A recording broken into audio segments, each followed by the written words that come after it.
I lost 7 times on the way to the Supreme Court. I mean, 7 is a lot of times hearing, over 8 years of hearing that you were wrong. Yeah. And each time you get up to that point thinking, all right, God, when are you going to take this? And boom, you end up down at the bottom again. Yeah. You got to climb back to the top of the hill. Wow. We had to do that 7 times to the Supreme Court twice. And there was no joy in it whatsoever. No, man, that's a slugfest. It was a grind. Because, I mean, my dad would say that's where the men are men and the sheep are scared. Exactly.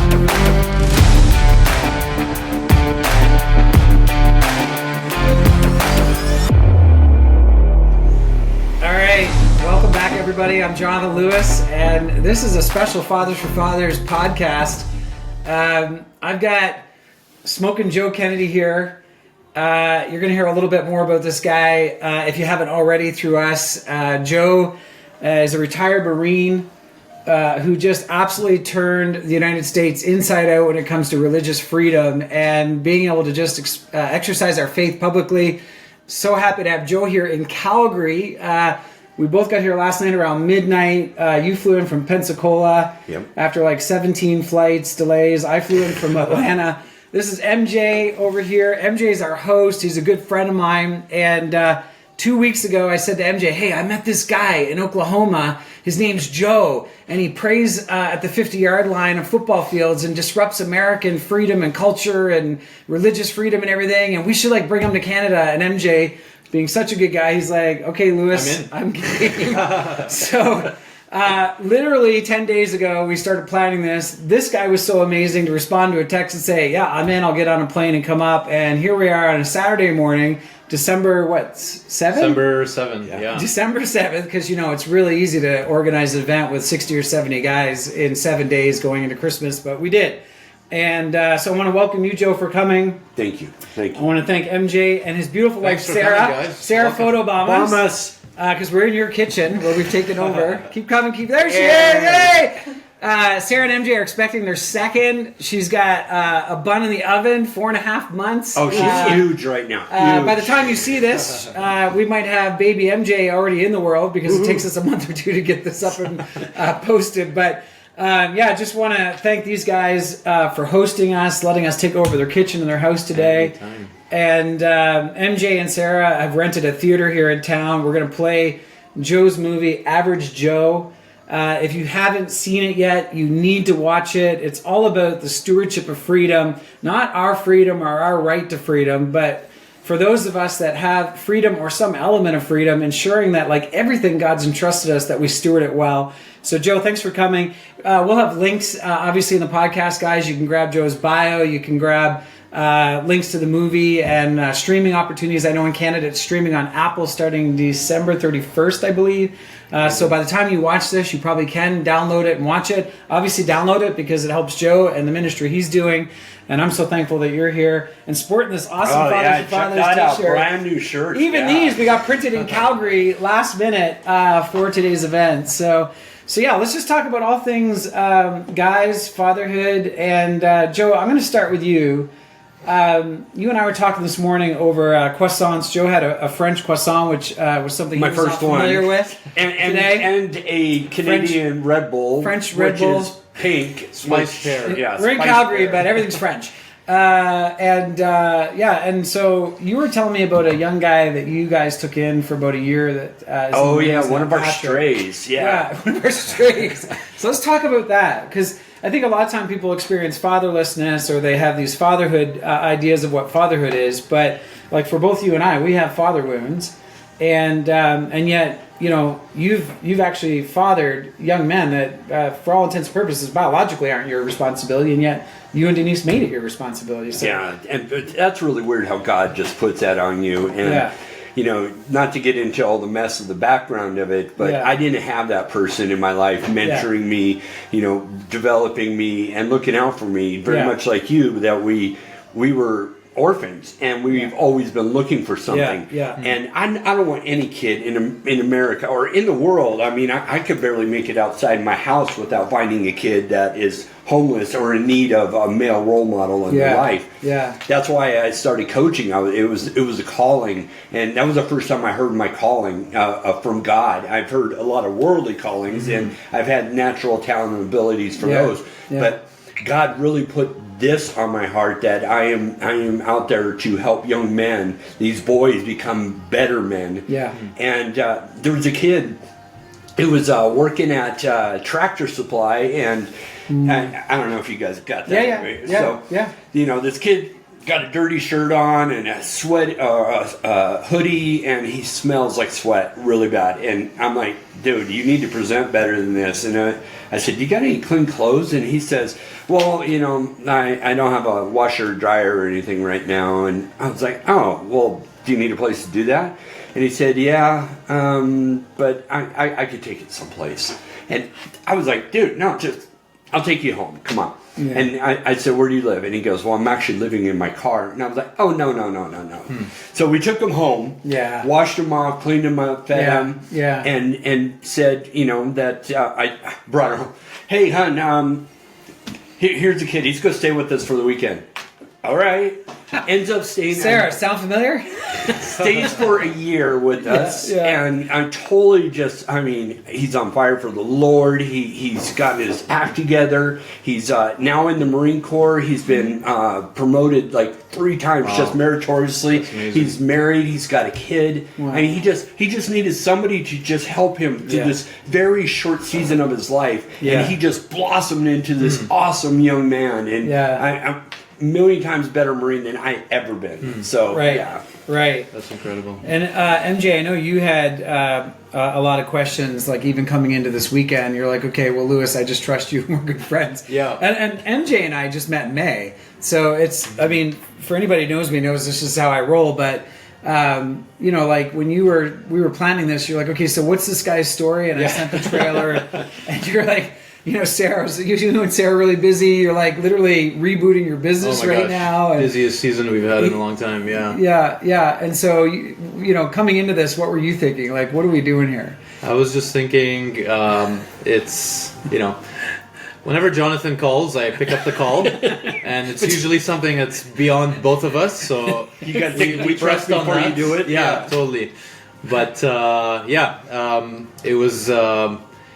Busiest season that we've had in a while, but when Jonathan said this movie, we have a very finite window of time to present it, and I'm like, well, this is probably the enemy not wanting it to happen. Exactly. From the very beginning. So so I pushed through. I texted a few guys. I would say within 3 days we almost sold out, which is unheard of for the middle of December. Planning any kind of event, early December, that just doesn't happen. Unbelievable. That's we knew that it was kind of beyond us, and then we're so happy to have Joe. And I didn't know too much about his story, so I obviously looked him up and watched some podcasts. And you're Googleable now, and what an incredible story! So I'm really excited to share this with all the guys and the gals that will be there today. But, and you've got guys, you were saying this morning even in your Leader Impact group, which is a Power to Change ministry.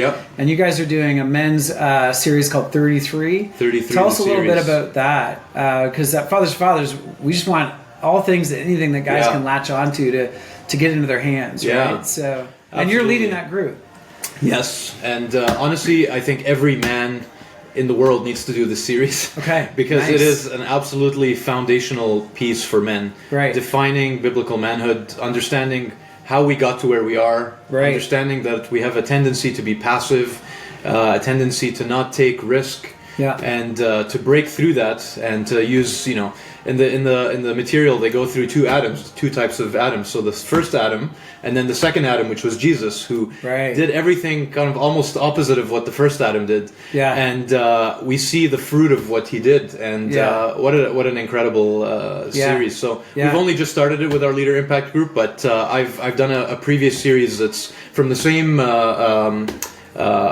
ministry called Dr. Lewis. Dr. Robert Lewis, Men's Fraternity. No relation. And that I know of. It is honestly phenomenal. So highly encourage. I'm really excited to get some feedback from your guys about it, because I think it's going to be foundational. Okay. Yeah. So I'm gonna start a group. And we'll go through it. We're building an immersive study for Fathers. It's of the same vein, but my thinking is we can't possibly get enough of this material out there and in the hands of men, guys. So let's talk about passivity. We were chatting about that this morning, and Fathers, we do hikes. You've been on some hikes here as a part of a ministry, and last night we were chatting about it, and Sarah said, "Oh my goodness, this just sounds very risky." And I'm like, "Well, for men, there has to be an element of risk and injury." Like that's our problem is we're so risk adverse now, and there's so much passivity in the world of masculinity, and it's not about machoism or toxic masculinity. It's about just men testing their limits and realizing that we're actually built to fight for our communities, our churches, our families, and protect and stand in the gap for our wives. And there's risk involved in that. Like if you're the front line, you have to be prepared to take bullets. So let's talk about that. Being an ex-Marine, you've seen active duty in the first Gulf War in '91. You know what it's like. And give us some thoughts on, what Christian men and just men in general are struggling with in our society today when it comes to this concept of risk aversion and passivity. And that's probably one of the Give us that half Canadian red pill version, not the unadulterated American version, Joe. Well, can I start with the American version? Sure, give us the American version. American version is that's this Red Bull. Men have been neutered 100%, and we forgot that we're men. That is a big thing. We want to accommodate the world, and we want to try to be more appealing to what the world has to offer, and thinking that women are going to be attracted to men that are more sensitive and more this and more that instead of the way that we're designed. And that's to me a bunch of foolishness. Bull. I know for me, like when I talk to Sarah, the general consensus is like, I want to be your partner. I want you to share your inner feelings with me, but I also don't want to be your mom. Right? There's a fine line, and so. I think a lot of time what happens with men is we become isolated. We don't have men getting together like this or like a leader impact group. So then what do? Well, we lean on our wives and we expect them to fill a gap that only other men can fill when it comes to affirming our masculinity, talking through real stuff, right? Like, you don't want to sit down with your wife and say, hey, honey, 70% of men are struggling with porn.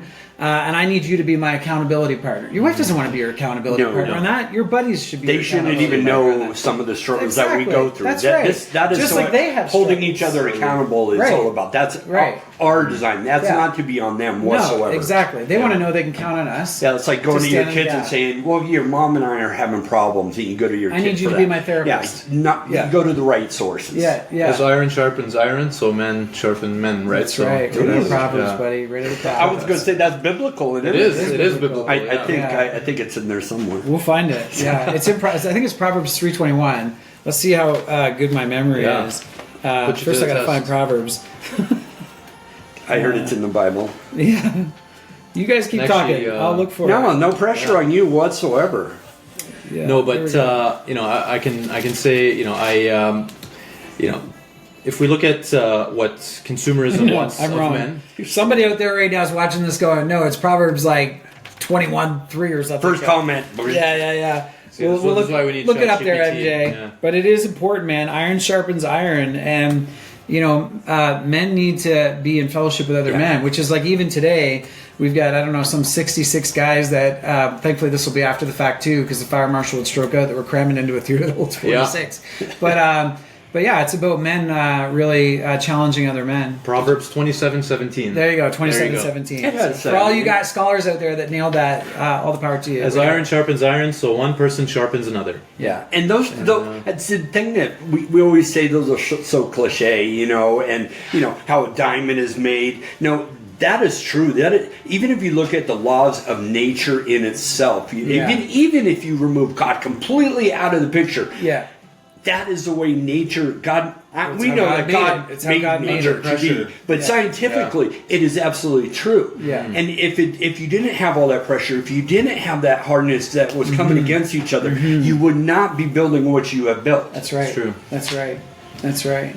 So let's talk about failure. Where do you want to start with that? Because it's easy to sit and say, hey, we've got it all figured out. But the fact is I know for me, failure is the mother of all learning. So my story around just my own struggles with my own teenage daughters is no secret. I know last night you were sharing with me, like, man, I wished I could have done a better job as a dad. I was in a Marine. And so what have you learned from that? Like, because here you have Patrick, some guy you come across, and you father that guy. So what did your struggles in life, your setbacks, your failures teach you, Joe, when it comes to mentoring young men, which now you've mentored a lot of young men? And so when my wife and I got married, she had three other kids. Denise, yeah. See, I have it written down, and my Bible verses are everywhere, so I can remember them. Love it. But she had three kids. She had 2 boys and a girl, and it was instant family, and I didn't want to screw this up. Right. So, which I did. I massively screwed that up too. And every year, my wife, we would have our Last Supper, and she looks at me, and I think it was my first or second year into coaching, and she says, "I just wish that you were half as good of a dad as you are a coach." And I mean, it's from your wife. Yeah, and I mean, it crushed me. Yeah. But I don't know how to relate to my kids. That's my biggest struggle. I could get along with anybody else's kids. I could help mentor, train, develop them. I could get in their face. Well, I get in my kids' face. But just wrapping my arms around my kids and looking them in the eye and say, "I love you," I can't do that with my kids. Interesting. And it's a huge failure on my part. Do you think it's like stems from like a wound and your own backstory, where it's like a defense mechanism? Out that other card, he's going to analyze me, guys. He's got an analyzer here. Yeah, it's the Fathers for Fathers. Show him that chart. There you go. This is part of what we take guys through when we take them on our hikes, and it's your top 5 highs and your bottom 5 lows. And then, psychoanalyzing you and going all doctor. Which I avoid at all costs. Exactly. Because you're a jarhead. But and it's so much easier to fix other people. That's right, isn't it? Being an ex-Canadian guy, I'm like, it's a jarhead, isn't it? Yeah. It absolutely is. Yeah. Okay. Yeah. So I many failures, and that, I mean, it never stops. Yeah. That is the most interesting thing for me, is that you think, oh, well, I went to the Supreme Court, I ended up winning this big legal thing, and we got a movie, we got a book, we got all this stuff out there, but the enemy will still fight it, and we still have our highs and lows and ups and downs in that. I lost 7 times on the way to the Supreme Court. I mean, 7 is a lot of times hearing, over 8 years of hearing that you were wrong. Yeah. And each time you get up to that point thinking, all right, God, when are you going to take this? And boom, you end up down at the bottom again. Yeah. And you got to climb back to the top of the hill. Wow. We had to do that 7 times to the Supreme Court twice. And there was no joy in it whatsoever. No, man, that's a slugfest. It was a grind. Because, I mean, my dad would say that's where the men are men and the sheep are scared. Exactly. Yeah. Montana. Yeah. Or Canada. Or It's just where the men are super scared. I think that we're talking about it here, that passivity, like, we quit too easily. Well, yeah. And if you hear that once, everybody stops. Yeah, okay. As long as you have breath and you got your kids, God can still redeem and work on that situation. But what are you setting up for our next generation at that point? Yeah. Really, if they see me, failing, especially as a coach, that's what the part of me that kept me driving, and I knew that it was worth fighting for. Is that when my team looked at me and go, "Coach, can't you just give in to the school? I mean, it's such a simple ask. Go pray somewhere else." Yeah. It is a simple ask. And this is a 15-second prayer. Yeah. But I knew at that moment, yes, it would be too easy to give in and make it easier on myself. It's crazy to me. But that's not combat. That's not what I'm teaching these young men on the football field. Because it's too... How could you give into that when you're teaching your kids to fight? Right. I would not quit. To not quit. To live out their convictions. Imagine even if you're wrong. In the mirror every day and knowing that you're the biggest hypocrite. I don't care what boo-boo hurts on the football field. I don't care what's going on with your mom or Susie or anybody else. But keep fighting out there on the field. Right. I couldn't do that because this is going to cause me a little pain and discomfort. No. And by a little pain and discomfort, like we're talking, 8 years? Just a couple of years. 8 years. 8 years. Almost a marriage. But from 1971 until now, so we're talking 50 years of American history has been changed when it comes to religious freedom in America as of now. And last night you two were talking about there's some 8,000 cases now that have been repealed because of your case. Yeah. Because now case law has been set as a new standard. Since Lemon started. So let's explain Lemon.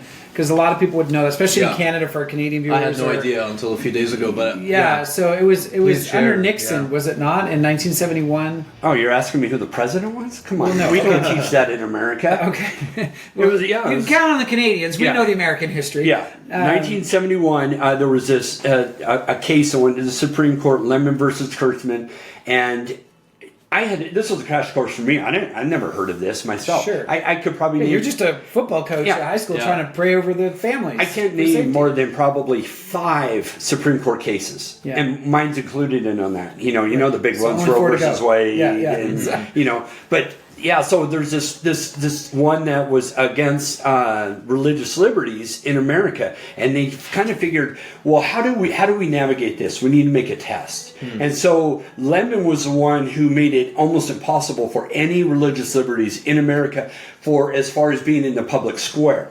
Yeah, if you go to your church, you could do it. If you go into your house, you could do it. Right. You just can't bring it into the public square. You don't bring it into your works. You don't bring it into public schools. They essentially separated that, right? Right. And they were like, well, that's where that came from. No, church and state has never been in our Constitution. It's not in the Bill of Rights. It's not in the Declaration of Independence. Yeah. It's just something that the First Amendment, they just did a terrible job of putting that in there. They instituted that. Whereas, the first, I don't know if you guys know the First Amendment, but First Amendment, Bill of Rights. Oh, yeah, we know your amendments better than most Americans. Oh, yeah. Yeah.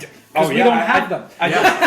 We just have a Charter of Rights and Freedom, which in 1981 that we discovered is useless. Yeah. We know little very expensive toilet paper. Yeah, we try to hide behind it, but we don't exercise it, and we end up losing it because this should never have happened. So 7,000 cases have been where religious liberty has been stifled in America and completely taken out, where we did get the separation of church and state. And it was because of Lemon. Everybody said, well, we can't do it because of Lemon. And it was just... Which is a great cop-out if you don't actually want to do it. Right. Yeah. Right. But to change the books on a Supreme Court is next to impossible. It doesn't happen.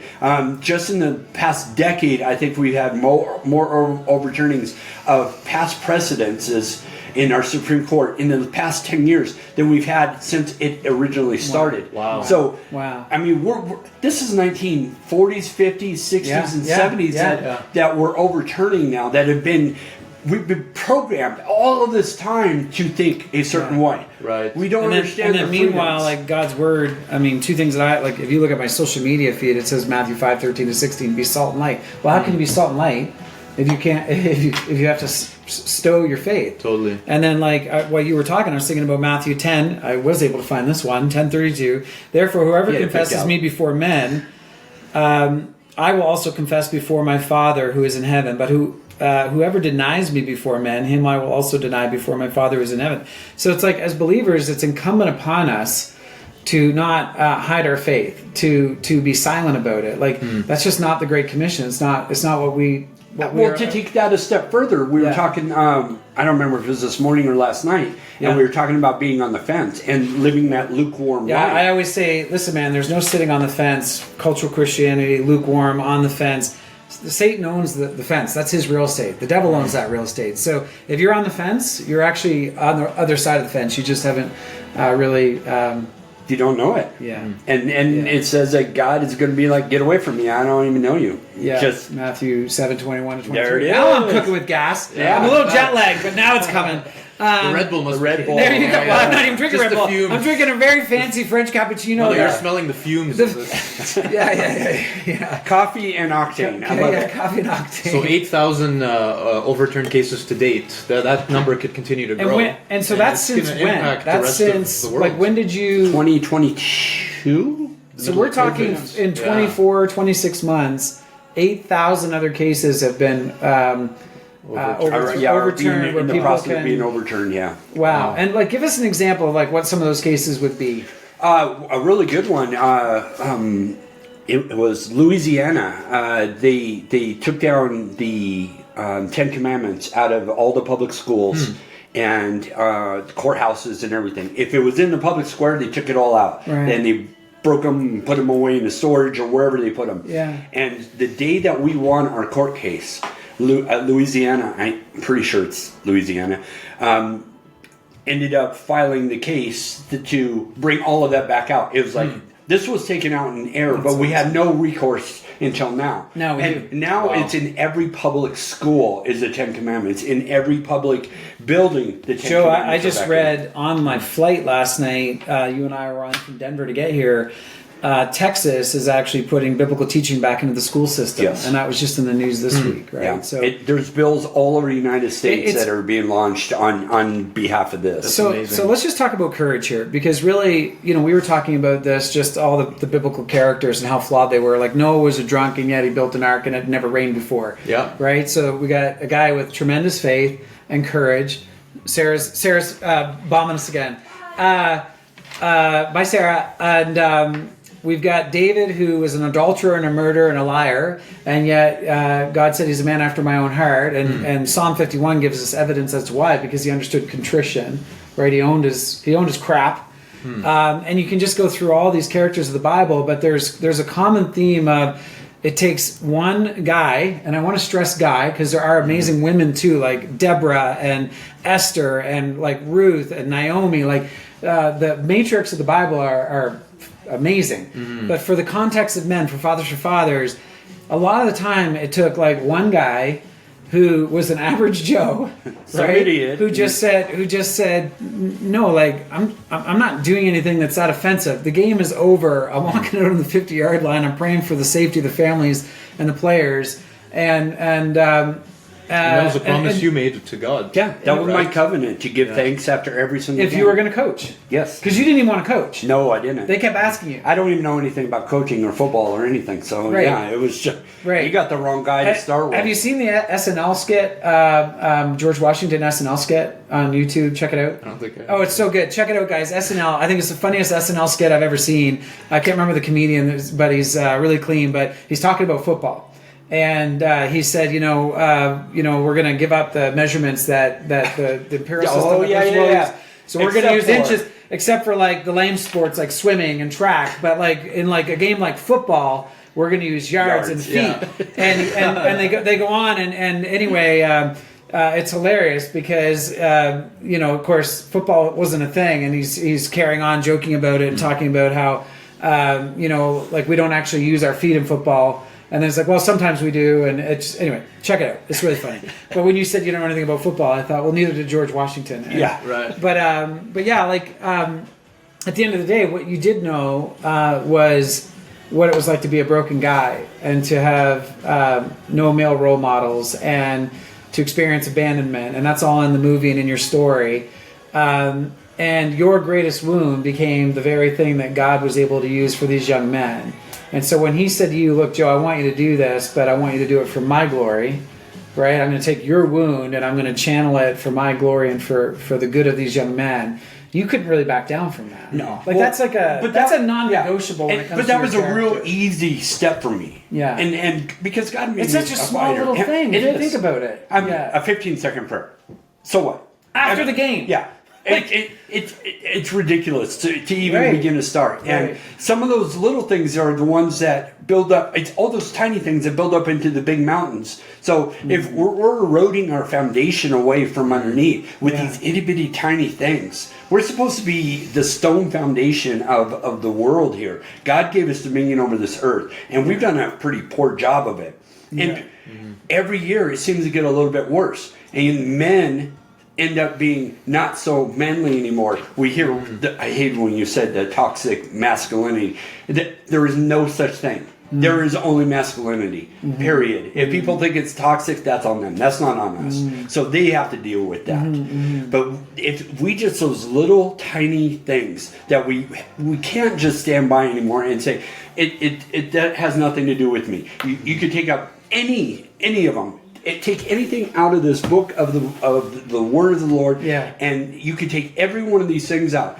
Simple things that we think are hot topics: homosexuality, adultery, this, that. I mean, the Bible is full of them. but we make little concessions in ourselves. It's not like homosexuality is worse than murder. Sin is sin. Sin is sin. Sin is sin, yeah. So every little tiny thing that we give into totally goes against the Word of God and what we are designed to do. And it undermines our relationship with Him, and then our families and our community and our church and our country. And the hardest thing for all of this, that was an easy step for me. But for my wife, I mean, you're married. A lot of these guys are married. When you're in a relationship, imagine the other half of this, which I didn't even look at. My wife was the HR director for the school district. Wow, so she was my boss. Crazy, She deals with all employees. Tell me that doesn't put some stress on the marriage. And we almost got divorced over this. And we were on separate pages until we went to the Supreme Court the first time. So we had to lose how many years through? Probably 3-4 years into it. For almost half that time, you were essentially... And how long have you and Denise been married? 19 years now. Okay, so you're like 10 years into your marriage and then this all starts. And all of this. Wow. Where I think our perfect marriage is, because I screwed up 2 other marriages, I had this perfect marriage, which to me it was. This is what I've always worked for, and now it seems like, God, why are you trying to blow this up now? Like why are you doing this to me? Lord? I could not understand it. So my wife thought it was me being Mr. Macho Defiant guy, and I was trying to be submissive to God. Submissive to God's authority. And she could not understand that. She thought it was me being macho, studly, defiant. You're not going to tell me what to do. You're not the boss of me. I'm going to be the tough old Marine. So it's hard for her because she's also like in that role where she's supposed to put those policies. Well, I know. I know in the movie she it's portrayed how she takes it. On don't chin. spoil it. She does. She took the brunt of everything. So we were. That's where my biggest fight was. The 8 years of court and all this other stuff. This was my relationship with the woman I've loved since I was 9 years old. And I had to tell her, it's a real love story. God comes first. Yeah. And that was probably the hardest thing, is when she looked at me and she said, what's more important, this fight or our marriage? Oof. Now, if you've never been in that situation, I hope you never are in that situation, because you're going to have to answer that question. And of course, your wife is supposed to always come first, unless it's God. Exactly. God comes first. God holds our threads are lined around Him, and which makes that strong cord. And we were so far apart. And it's just God stepping in at the last second to fix it. Let's wind down with that on unity. So we know that when God brings us together in marriage, we become one flesh. It's not 1 + 1 = 2. It's 1 + 1 = oneness, like one flesh, where these two amazing people that are very different and unique with different abilities and skills God-given, and they gel together. God becomes that tether that binds them, and like you said, like it's mutual submission, like Ephesians 5:26, right? Husbands, love your wives as Christ loved the church, being prepared to present her. So like Christ died for the church. So it's like we're called to be willing to die for our wives. Absolutely. And not like physically, sure, but it's more to our flesh. Yeah. It's more to our unhealthy masculinity, like where we might overpower them with our strength rather than lift them up.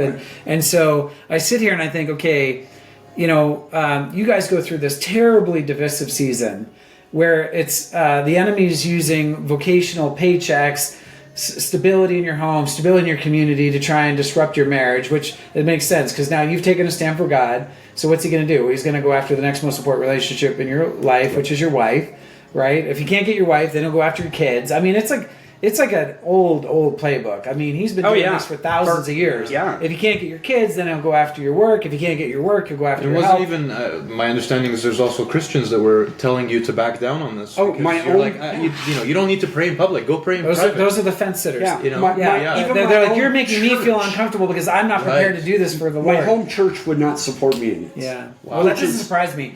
Like in Canada, we saw a lot of that. That is just sad. In the last 5 years. In America, that churches aren't going to stand up for prayer. I mean, what hope do you have if they're not even doing it? Well, at that point, I would argue, and this is going to be very offensive, but that's more of a Judeo-Christian cultural center than a church at that point, right? So, yeah. But that said, but I can also I can see it from a perspective where are you fighting this because of stubbornness, or who's actually the one? Who are you glorifying? Who are you glorifying? And if it's out of obedience to God, you have to see this. Clearly, it was because at the end of the day, I mean, look at the impact that this is. Nobody goes 8 years and has their marriage make it. Totally. So let's talk about unity. Like I'm willing to bet that you and Denise now, 19 years in, compared to 11 years in, it's a completely different marriage. Oh, absolutely. This is a marriage that is built on oneness. Yeah. Where we have to. So when we got married, it was where two became one. Yeah. And we wrapped around, and we weren't even wrapped around God until I found the Lord, and then our marriage became perfect. So you got saved after we were married. And was Denise a Christian? Oh yeah, she grew up in the church. Okay, I was a big atheist and everything. I thought, oh, she's going to church.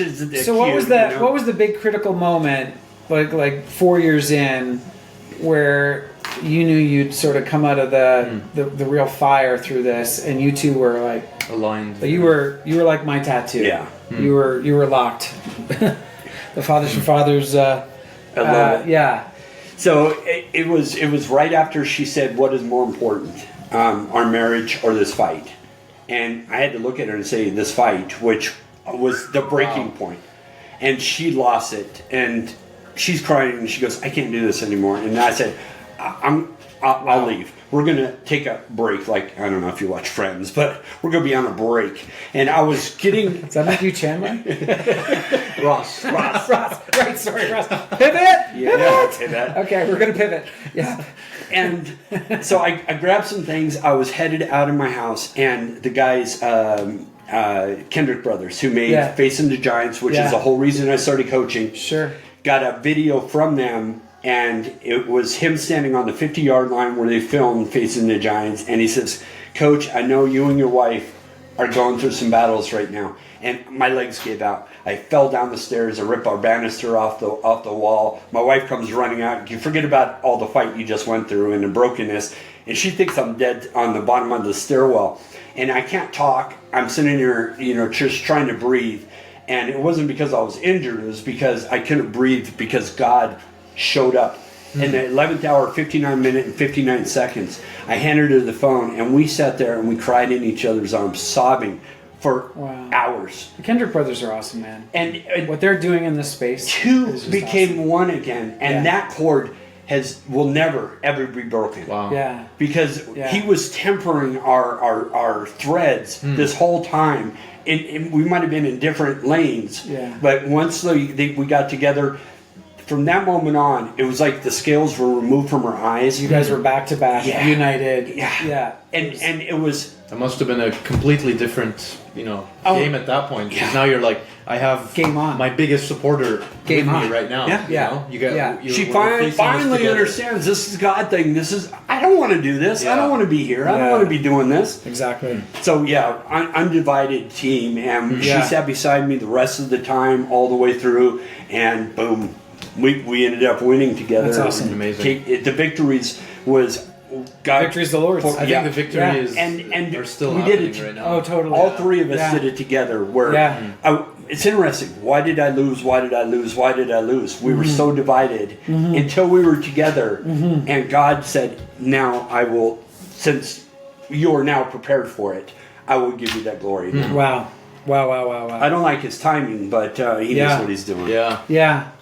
Well, we got a big day ahead of us. We're heading to the theater. We're going to play this amazing movie. I'm looking forward to seeing it again. It'll only be the second time I've seen it. If we have a seat. If we have a seat. Chance, you and I might have to sit out in the hallway and eat popcorn by ourselves.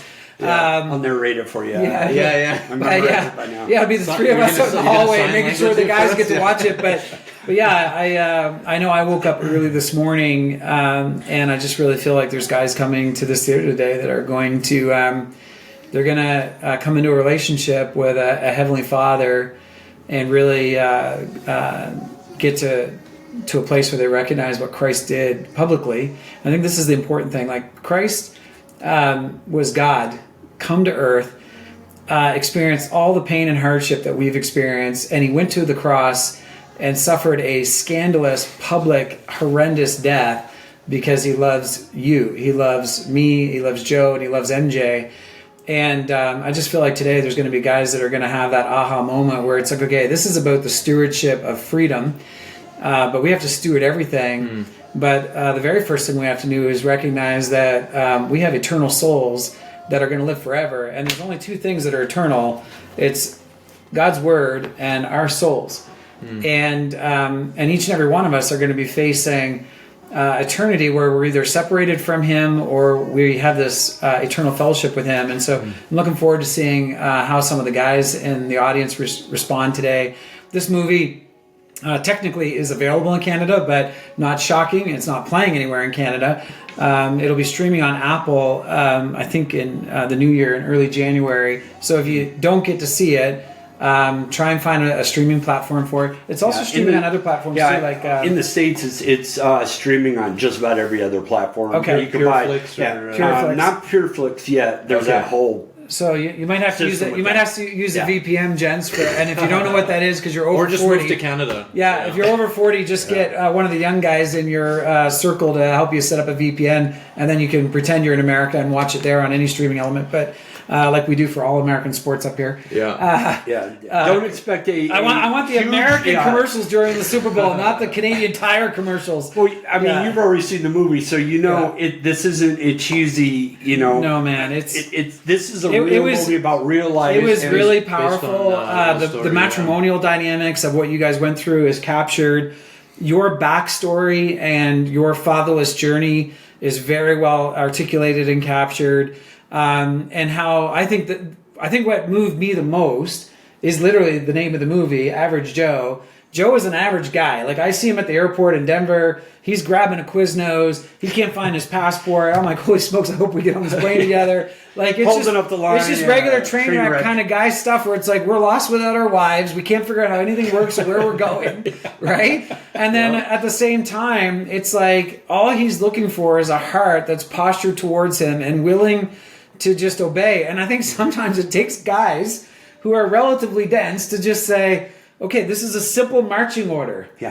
So I either obey my orders or I don't. It's about submission to authority, and it's the ultimate authority. It's bigger than us. And we either obey or we don't obey. Right. And if you look at any of the characters in the Bible, they all wrestled with it. Like, Moses went and spent 40 years in the Sinai, ran away because he murdered, an Egyptian guard. And at the end of the day, God said, okay, I got a job for you to do. And he's like, no, I'm not your guy. So every guy that is called struggles. And ultimately, it really comes down to, am I going to submit to God's authority? Because he'll call another. Because he's going to get the job done. It's just, do we get the privilege of being a part of it? And when he does call us, it's not our strength that's going to get us through it. Oh my gosh, no. Because most of these people that you were describing in the Bible, they were train wrecks. Yeah, they were train wrecks. They didn't have it all figured out. Some of them, or Moses he stuttered, right? He couldn't even speak. He's like, Aaron will speak for you. Yeah, totally. Right?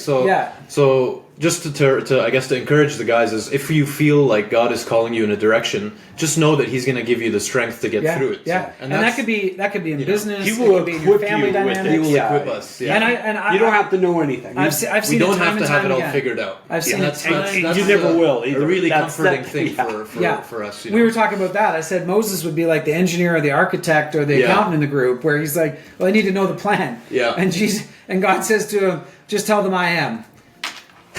And so I'm just imagining that architect, engineer, accounting guy going, you want me to go to the most powerful man in the world and say I am? That's the plan. That's the plan, right? I mean, that would just tear that guy apart. Well, couldn't we plot this out on a spreadsheet? Maybe have a timeline on how this is going to work. It's like, no. I see Sean Connery and. Oh, by the way, here's a stick. You're going to lay that down. It's going to turn into a snake and touch the Nile. Turn it.